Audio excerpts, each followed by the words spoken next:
Facebook നമ്മളൊരു video കണ്ട് കുറേ മുന്നേ. പക്ഷെ ഇപ്പൊ അത് കാണണമെങ്കിൽ നോക്കി നടന്നാൽ കാണുന്നില്ല. നമ്മളിങ്ങനെ കണ്ട വീഡിയോക്ക് ഇങ്ങനെ നോക്കി നടക്കല്ലാണ്ട് ഇവിടെ ഒന്നായിട്ട് കാണുകയില്ല. കുറച്ച് മുന്നേ കണ്ടതാ. നമുക്ക് ആ വീഡിയോ അത്യാവശ്യമായിട്ട് കാണുകയും വേണം. എവിടെ നിന്ന് കാണാനാവും?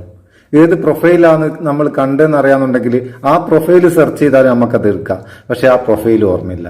അങ്ങനെയുള്ള സമയത്ത് നമ്മൾ കണ്ട വീഡിയോകളൊക്കെ എവിടെ ഉണ്ടാകുക? അത് നമുക്ക് ഈ വീഡിയോയിൽ നോക്കാം. അത് കൂടാണ്ട് നമ്മൾ കുറേ പോസ്റ്റുകൾ ഫേസ്ബുക്ക് ചെയ്തിട്ടുണ്ടാവും. ഈ പോസ്റ്റുകളൊക്കെ നമുക്ക് ഡിലീറ്റ് ചെയ്യണം. നമ്മളെ പ്രൊഫൈൽ എടുത്തിട്ട് ഓരോന്നോരോന്നായിട്ട് എടുത്ത് ഡിലീറ്റ് ചെയ്യാന്ന് പറഞ്ഞാൽ വലിയ ബുദ്ധിമുട്ടാണ്. ഒറ്റ ക്ലിക്കിൽ നമുക്ക് വേണ്ടാത്ത മുമ്പ് പോസ്റ്റ് ചെയ്ത എല്ലാ പോസ്റ്റുകളും എങ്ങനെ ഡിലീറ്റ് ചെയ്യാം, ഇതൊക്കെ ഈ വീഡിയോയിൽ വിശദമായിട്ട് നോക്കാം. ഫേസ്ബുക്ക് ഉപയോഗിക്കുന്നവർക്ക് തീർച്ചയായിട്ടും ഉപകാരപ്പെടും. അതുകൊണ്ട് വീഡിയോ മുഴുവനായിട്ട് കാണുക, കണ്ടിട്ട് അഭിപ്രായം അറിയിക്കുക. നമുക്ക് ആദ്യം ചെയ്യേണ്ടത് എന്താ വെച്ചാൽ ഫേസ്ബുക്ക് തുറന്നിട്ട് അതിന്റെ നമ്മളെ പ്രൊഫൈൽ ഐക്കണിൽ ഒന്ന് ക്ലിക്ക് ചെയ്യാം. പ്രൊഫൈൽ ഐക്കണിൽ ക്ലിക്ക് ചെയ്താൽ ഇവിടെ നമ്മളെ പേരിന്റെ അടുത്ത് ആഡ് സ്റ്റോറി, എഡിറ്റ് പ്രൊഫൈൽ, അത് കഴിഞ്ഞിട്ട് 3 കുത്ത് കാണും. ആ കുത്തിലൊരു കുത്ത് കൊടുക്കുക.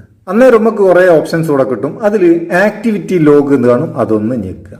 അത് ഞെക്കിയാൽ ഇവിടെ കുറേ സംഭവങ്ങൾ കാണാം. ആദ്യം നമ്മളെ പോസ്റ്റുകൾ ഡിലീറ്റ് ചെയ്ത് നോക്കുക. അതിനിവിടെ മാനേജ് യുവർ പോസ്റ്റ്സ് എന്ന് പറഞ്ഞിട്ട് ഒരു ബോക്സിൽ ഒരു സംഭവം കാണും, അതൊന്ന് ഞെക്കുക. ഞെക്കിയാല് നമ്മൾ ചെയ്ത മുഴുവൻ പോസ്റ്റുകളും, അതായത് ഫേസ്ബുക്ക് നമ്മൾ എപ്പോൾ ഉണ്ടാക്കിയോ അത് മുതൽ ഇപ്പൊ വരെ നമ്മൾ എന്തൊക്കെ പോസ്റ്റുകൾ ചെയ്തിക്കോ എല്ലാം നെറ്റ് ലേശം സ്പീഡായതുകൊണ്ട് ലോഡാകില്ല, ലേശം ബുദ്ധിമുട്ടുണ്ട്. അത് സാരമില്ല, ഒക്കെ ഇവിടെ ഉണ്ടാവും. ഇവിടെ മേലെ തന്നെ ഒരു ബോക്സ് കാണാം, ചെറിയൊരു കള്ളി, അതിൽ ഓൾ എന്നും കാണാം. അതിലൊരു ടിക്ക് മാർക്ക് കൊടുക്കുക. ടിക്ക് മാർക്ക് കൊടുത്തു കഴിഞ്ഞാൽ നമ്മളെ പോസ്റ്റുകൾ മൊത്തം ഇവിടെ സെലക്ട് ആയി, എല്ലാം സെലക്ട് ആയി. ഇത് നമുക്ക് ആവശ്യമുള്ള പോസ്റ്റ് ഇതിലുണ്ടാവും. ചിലപ്പോൾ 100 കണക്കിന് പോസ്റ്റ് ഉണ്ട്. അതിൽ ചിലത് നമുക്ക് അവിടെ വേണ്ടതായിരിക്കും, ഡിലീറ്റ് ചെയ്യേണ്ടത്. അങ്ങനത്തെ ഏതാണോ അത് മാത്രം ടിക്ക് മാർക്ക് അങ്ങ് ഒഴിവാക്കുക. ഒഴിവാക്കിയിട്ട് ഇവിടെ ട്രഷ് എന്ന് കൊടുത്തു കഴിഞ്ഞാൽ ഇവിടെ മൂവ് ടു ട്രഷ് എന്നുള്ളൊരു പോപ്പപ്പ് വരും. അതിൽ മൂവ് ടു ട്രഷ് കൊടുത്താൽ മുഴുവൻ പോസ്റ്റും നമുക്ക് ട്രഷിലേക്ക് മാറും. ട്രഷിലേക്ക് മാറുന്ന വെച്ചാൽ ചില ഫോണിൽ, അപ്ഡേറ്റ് ആയിട്ടുള്ള ഫോണിൽ റീസൈക്കിൾ ബിന്ന കാണുക, ആ റീസൈക്കിൾ ബിന്ന് കൊടുക്കുക. ഇങ്ങനെ ട്രഷിലേക്ക് മാറ്റിക്കഴിഞ്ഞാൽ 30 ദിവസം വരെ ട്രഷിൽ ഉണ്ടാവുക. അത് അല്ല, റീസൈക്കിൾ ബിന്നിൽ അതവിടെ ഉണ്ടാവും.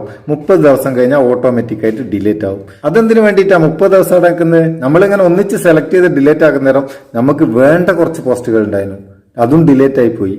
അങ്ങനെ ആകുന്നേരം നമുക്ക് റീസ്റ്റോർ ചെയ്യാം. എങ്ങനെ റീസ്റ്റോർ ചെയ്യുക? ഇവിടെ തന്നെ ട്രഷ് ഉണ്ട്, അല്ലേ വേണ്ട കുറച്ച് ദിവസം കഴിഞ്ഞിട്ട് നമുക്ക് അങ്ങനെ തോന്നുന്നുണ്ടെങ്കിൽ ഇവിടെ മാനേജ് പോസ്റ്റ് നമ്മൾ ഞെക്കില്ലേ, അതിന്റെ ഏറ്റവും മേലായിട്ട് ട്രഷ് എന്ന് പറഞ്ഞിട്ട് ഇതാണ്, അത് ഞെക്കി കൊടുത്താൽ നമ്മൾ ഡിലീറ്റ് ആക്കിയ പോസ്റ്റുകളൊക്കെ ഇവിടെ ഉണ്ടാവും. ആവശ്യമുള്ളതൊക്കെ സെലക്ട് ചെയ്തിട്ട് റീസ്റ്റോർ കൊടുത്തു കഴിഞ്ഞാൽ പഴയതുപോലെ അവിടെ തന്നെ വരും, പോസ്റ്റുകളൊക്കെ തിരിച്ചു വരും.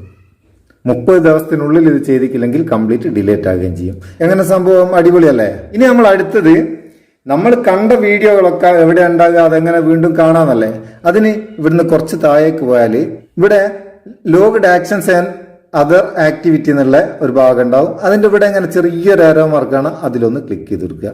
ക്ലിക്ക് ചെയ്താൽ ഇവിടെ കുറച്ച് ഓപ്ഷൻസ് വരും. ഇവിടെ നമുക്ക് വീഡിയോസ് യു ഹാവ് വാച്ച്ഡ് എന്നുള്ള രണ്ടാമത്തതിൽ ക്ലിക്ക് ചെയ്ത് കഴിഞ്ഞാൽ നമ്മൾ കണ്ട വീഡിയോ തീർത്ത് നമുക്ക് ഇവിടുന്ന് കാണാനാവും. അപ്പൊ നമ്മൾ കണ്ട വീഡിയോ ഇവിടെ രണ്ടാമത് കാണുമെന്ന് നോക്കി അടക്കണ്ട, ഇവിടെ ഉണ്ടാവും കേട്ടോ. ഈ 2 കാര്യങ്ങളാണ് നമുക്ക് ഈ വീഡിയോയിൽ. ഇത് രണ്ടും നിങ്ങൾക്ക് മുമ്പ് അറിയാനുണ്ടെങ്കിൽ കമന്റ് ചെയ്യുക. അറിഞ്ഞൂടെങ്കിൽ അറിയാത്ത ആൾക്കാർ വേറെ ഉണ്ടാവും, അവർക്കൊന്ന് ഷെയർ ചെയ്ത് കൊടുക്കുക. ഇവിടെ വേറെയും കുറേ ഓപ്ഷൻസ് ഉണ്ട് കേട്ടോ. ഇതിന്റെ വിശദമായിട്ടുള്ള ഒരു വീഡിയോ ചെയ്യണമെന്നുണ്ടെങ്കിൽ, ഫേസ്ബുക്കിന്റെ മൊത്തം ഒരു വീഡിയോ ചെയ്യണമെങ്കിൽ അതൊന്ന് കമന്റ് ചെയ്യുക, നമുക്കതും ചെയ്യാം. അപ്പൊ ഈ വീഡിയോ നിങ്ങൾക്ക് ഇഷ്ടപ്പെട്ടിട്ടുണ്ടെങ്കിൽ ഒരു ലൈക്ക് കൊടുക്കാൻ മറക്കണ്ട. നമുക്കൊരു ബൂസ്റ്റ് ആയിക്കോട്ടെ. അടുത്ത വീഡിയോ നല്ല സെഗ്മെന്റ് കാണാം. നിങ്ങളെ സ്വന്തം Muthus Meppayur. Thank you so much.